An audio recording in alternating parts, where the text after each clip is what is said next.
Let's dive into a groundbreaking study that demystifies the lives of American millionaires.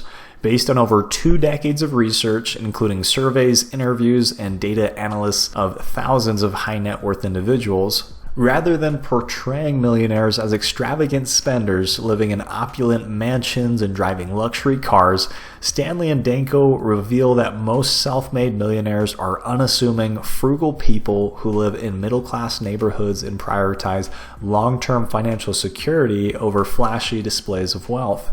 The authors, both academics with backgrounds in marketing and business, conducted the research to understand how ordinary people accumulate extraordinary wealth, often without inheriting it or earning exorbitant salaries. The core message is that wealth is not about how much you earn, but how much you keep and invest. It defines a millionaire as someone with a net worth of at least $1 million, excluding consumer durables like homes unless they are investment properties. This net worth includes cash, investments, retirement accounts, and business equity. The research focused primarily on individuals with net worths between $1 million and $10 million, a level attainable in one lifetime through disciplined habits. Stanley and Danko categorize people into prodigious accumulators of wealth, known as PAWs, who build far more wealth than expected based on their age and income, and underaccumulators of wealth, or UAWs, who squander their potential through high consumption to keep up with the Jones or look rich. A simple formula to gauge where you should be at for your net worth is age times annual pre-tax household income divided by 10. For example, a 50-year-old with $100,000 of income should aim for at least a net worth of $500,000. PAWs often double or quadruple this, while UAWs fall short. The author's findings stem from extensive data collection, including focus groups with millionaires from various professions and regions. They discovered that around 80% of millionaires are first-generation wealthy, often business owners in dull, normal industries like pest control, welding, or even dry cleaning, rather than a high profile like tech entrepreneur or even celebrity. These individuals typically worked about 45 to 55 hours per week. They have stable marriages and involve their spouses in financial planning. The book emphasizes that building wealth is a marathon, not a sprint, requiring consistent frugality and investment over time. So, what are the 7 common traits that define these millionaires? These traits are not innate talents, but learned behaviors that anyone can adopt to improve their financial trajectory. Each trait will be cased with real-life examples from the author's research, highlighting how they contribute to wealth accumulation. Number 1, they live well below their means. This is the foundational trait. Millionaires avoid the trap of lifestyle inflation, where increased income leads to proportional spending increases. Instead, they budget rigorously, often allocating only a fraction of their earnings to living expenses. For instance, the typical millionaire spends less than $300 on, say, suits and drives cars costing under $30,000, many of which are used. They shop at discount stores, they use coupons, and resole their own shoes rather than buy new ones. This type of frugality creates a surplus for investing. The authors note that most PAWs have an annual realized income after taxes and spending that is less than 7% of their total wealth. This minimizes tax liabilities and maximizes compound growth. In contrast, UAWs, often high earners like doctors or lawyers, spend heavily on status symbols, leaving them vulnerable to economic downturns. Living below one's means isn't about deprivation, it's about ensuring a sound financial future. Millionaires report higher life satisfaction because they aren't burdened by debt or the pressure to maintain appearances. Number 2, they allocate their time, energy, and money efficiently in ways conducive to building wealth. Time is a finite resource, and millionaires treat it as such. They start saving and investing early, often in their 20s or 30s, and dedicate time to financial planning, tracking expenses, researching investments, and consulting professionals when needed. PAWs minimize realized income to reduce those taxes using tax advantages like 401ks and IRAs. They avoid time wasters and impulse shopping, instead focusing on activities that generate income or preserve wealth. For example, many millionaires run their own businesses, allowing them to control their schedules and reinvest profits. A point stressed in the book is that without efficient allocation, even high incomes won't lead to wealth. UAWs often waste energy on consumption, like frequent vacations or dining out, which erodes their potential. Efficiency extends to family life, where spouses often handle budgeting, freeing the primary earner to focus on growth. Number 3, they believe that financial independence is more important than displaying high social status. Millionaires value autonomy over ostentation.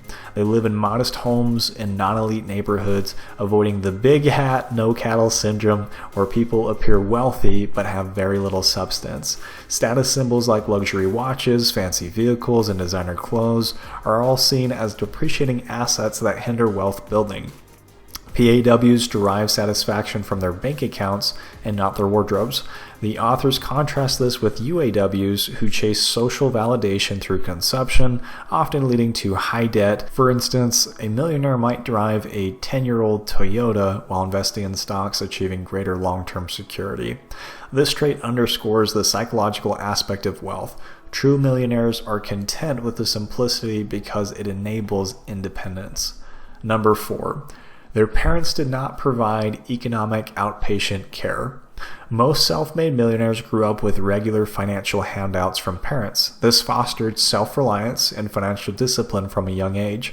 Parents who provide ongoing support or economic outpatient care, EOC, often create dependency, where children learn to consume rather than produce.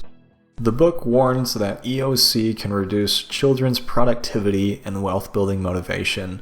For example, paying a child's college might be beneficial, but covering their mortgage or car payments, it perpetuates poor habits from their child. Millionaires' parents emphasized education, responsibility, and achievement over material gifts, setting the stage for independent success. Number 5, their adult children are economically self-sufficient. Building on the previous trait, millionaires raise children who don't rely on parental support. They teach frugality, budgeting, and the value of hard work, often withholding information about family wealth until children are established professionals. This prevents entitlement and encourages personal achievement. The author notes that children of affluent UAWs often continue high spending patterns requiring bailouts from their parents, while children of PAWs invest inheritances wisely. Rules for raising self-sufficient kids include emphasizing accomplishments over possessions and teaching that money is earned, not given. Number 6, they are proficient in targeting market opportunities. Millionaires excel at identifying and capitalizing on underserved markets. Many are entrepreneurs in industries where competition is either mid to low, but demand is steady and constant. They take calculated risks, investing in stocks, real estate, or their businesses, and the book highlights that PAWs actively seek opportunities, such as providing services to other affluent individuals, like some legal or financial advice, and this trait involves research and adaptability, turning everyday observations into profitable ventures. For example, a millionaire might start a pest control business in a growing suburb, scaling it through efficiency rather than innovation. Number 7, they chose a good occupation and/or built a business. Occupation choice was found to be not as crucial as long as it provided, and business owners were found to be 4 times more likely to become millionaires than employees. Despite this, there are still plenty of people who became millionaires simply by picking a good occupation and managing their money properly. Working on a side hustle to generate money for extra investments, or eventually shifting full-time to the business when it had strong, consistent cash flow. The authors advise against passing businesses to children unless they're prepared, as fewer than 20% do so successfully. High-income professions like medicine can also delay wealth due to educational debt and either societal expectations of luxury or feeling deprived for a decade or more, whereas obtaining a 4-year degree or just jumping into a trades career are possibly a faster route towards wealth as long as the before traits are followed. Either is a good path in my personal opinion, they just are different and have their individual pros and cons. These traits showcase that wealth is solely behavioral, not circumstantial. Adopting even a few can significantly boost your net worth over time. If you want to be a millionaire one day, all you have to do is shift a few things around behaviorally. Frugality is crucial in the early stages because the more capital you have to invest early, the greater the compound returns. Being able to invest 15 to 20% or more of your income in assets like stocks, real estate, or business are foundational to building wealth. UAWs chase ever-increasing consumption, believing more spending equals more happiness, albeit short-lived. Family dynamics play a pivotal role. Economic outpatient care, such as helping adult children to buy homes, often backfires by fostering dependency. Children receiving EOC consume more, save less, and rely on credit, blurring lines between their wealth and their parents. If a child has been given this, it is much harder to turn it around because they're so used to it. The authors recommend creating environments that reward responsibility again. The book also addresses misconceptions about income versus wealth. High earners and more white-collar professions tend to become UAWs due to better off or better than the theories, striving to outdo their peers or parents through living it up. Despite their huge salaries, they are still often living paycheck to paycheck. The book notes that while most businesses fail over time, those with strong personal finance habits succeed regardless of industry and can utilize the capital to fuel other investments as a hedge. If you end up keeping a lot of money that is generated and put it into other assets, the stronger your chance to be a millionaire will be. The Millionaire Next Door offers timeless advice. Wealth is accumulated through discipline, not luck or high income. By living frugally, investing wisely, and avoiding lifestyle traps, anyone can become a millionaire next door. I'd encourage you to self-assess using the net worth formula described earlier and budgeting to put 15% or more of your income into investments. If you need help getting started, I also have a beginner's guide to investing here.